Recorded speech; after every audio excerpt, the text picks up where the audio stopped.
Courtois et souriant, c'est ainsi que l'on décrit souvent Norbert Hofer, cet ex-ingénieur en aéronautique de 45 ans, candidat à l'élection présidentielle autrichienne du Parti de la Liberté FPO, un parti populiste d'extrême droite qui a souvent flirté avec les milieux néo-nazis.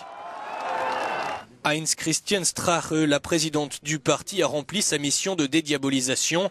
Hofer, qui a réalisé un score surprise de 35% au premier tour, a battu tous les records de son parti.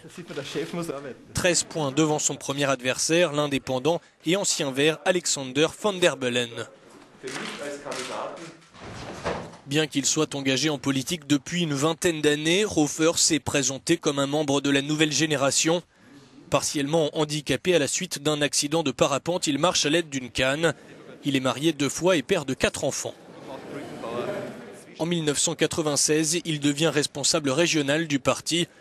En 2006, il est élu à la Chambre basse du Parlement. En 2013, il accède au poste de vice-président du Parlement, mais il préfère le rôle d'homme de l'ombre. Ce n'est qu'en 2016 qu'il se dévoile au grand public pendant la campagne.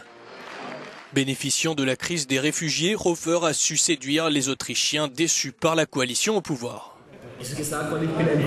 Ils disent que je suis un loup dans un costume de mouton, dit-il.